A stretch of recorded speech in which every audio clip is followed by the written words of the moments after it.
I'm joined right now by NBC News special anchor Maria Shriver, Huffington Post Global Editorial Director Howard Fineman, and MSNBC National Correspondent Reid. Thank you all for joining. You know, Maria, it's great to have you on the show. And thank you for this. Coming from the Kennedy family, it's always stunning to hear from you, and also because you are working Kennedy and always have been a journalist. And that's a good thing. No, working Kennedy. None of this nonprofit stuff for you. The real thing. Look, you've covered everything. I don't think I've seen a day like this. It glistened. Yeah, I think it was so inspirational. It was so hopeful. And it was one of the few times I felt growing up in this city or being at something that didn't feel partisan. Yeah. It really didn't. It felt American. It actually felt American with all its different facets. It felt international, but it felt American. It felt moving. It felt aspirational.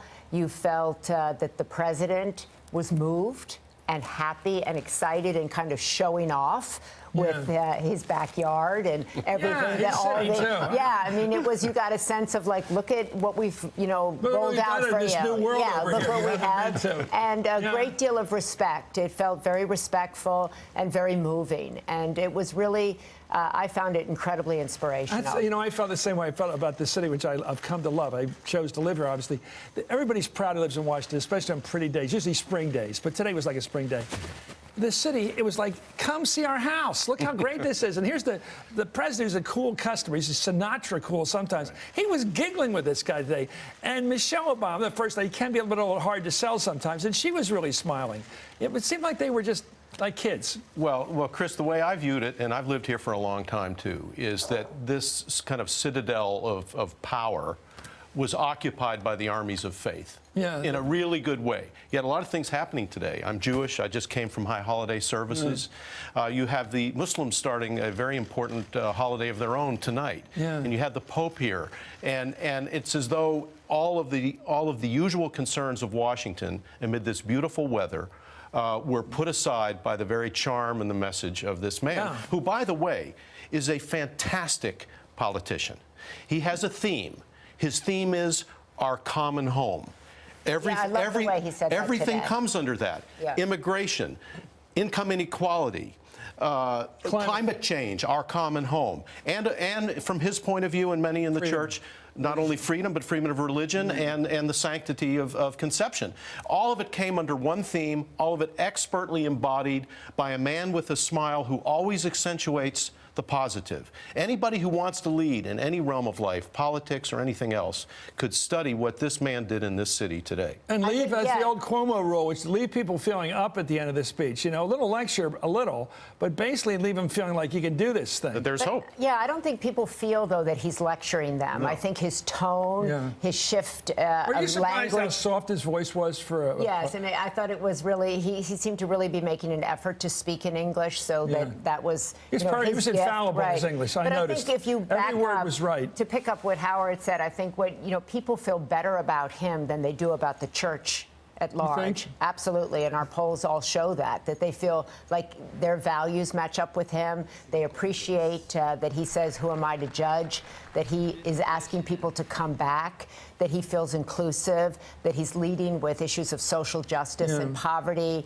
and not condemning people if, you're on the way to getting a divorce, if you've been divorced, if you're gay, if you've engaged in premarital sex. It used to be growing up, like if you did any of these things, you were going downstairs, and then if you did, you felt sort of So you're better than the church. You mean the priests. You don't mean the nuns.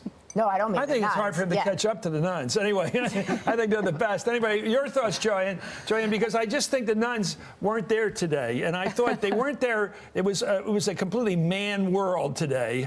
All the bishops. Well, the visibility of the male structure of the Catholic Church was on vivid martial arts display today. All the bishops, obviously, everybody in the political power here, the trumpeters, everybody was a guy. And I just thought, since the Catholic Church is basically run day to day by the nuns, doing all the real work of teaching and keeping those schools together and keeping those parishes together in tough neighborhoods, they didn't get a lot of attention today. Your thoughts? No, okay, I will give you that, and I think that might have been the one maybe demerit to what otherwise was just a really grand celebration. I think for a church that has had its issues, this was the best of what the Catholic Church can be, the grandeur and the pageantry, just the beauty of that gorgeous church, that this Mass was so serene and beautiful. Yeah. I think that this was the church at its best. And, you know, there's a line, a piece in Psalms 23 that says, "Surely goodness and mercy shall follow me all the days of my life." This was a man who just embodied goodness and mercy, and I think his presentation he's a warrior, really. He's a warrior. Yeah.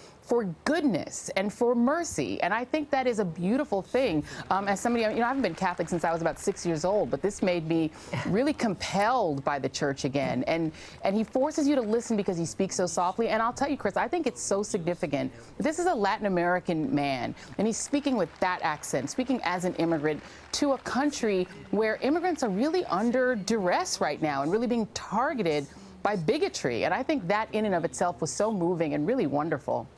He started that way with bringing up the immigrant background of his own experience as a son of immigrants coming from Italy. Yeah. And also, it was interesting that the president pronounced the capital of Argentina with a very Spanish accent today. You know, we've talked about that with the anchor woman who got in trouble. We got to become controversial. It was Univision by saying something in Spanish, and he just said, "Buenas tardes." I mean, he really did go into it. Anyway, here's a part of President Obama's greeting to Pope Francis this morning at the White House. Let's watch. I believe the excitement around your visit, Holy Father, must be attributed not only to your role as Pope, but to your unique qualities as a person. In your humility, your embrace of simplicity, in the gentleness of your words, in the generosity of your spirit. We see a living example of Jesus' teachings, a leader whose moral authority comes not just through words, but also through deeds. We live in a world where people's religions are being questioned by political people, you know? That was one of my favorite parts of the whole speech, and it got a rousing applause when he said this gathering has something to do with you being Pope, but much more to do with you as a person. And I think Pope Francis, in this last, at the canonization Mass, he talked about everybody urging people to give themselves away in service, because that's really how you experience the gospel, and that you have to fight against apathy. And I think he challenges all of us on the small things as well, to treat our neighbors with kindness, with joy, with compassion, not with apathy. When he talks even about global warming, he gives you concrete things you can do in your own home. But I think particularly about turning to your neighbor, being aware of the suffering. And he himself has spoken about his own suffering, his own challenges. And I think that makes him very human for when he talks about, you know, that he himself has struggled. So then you feel like, oh, he's more like me.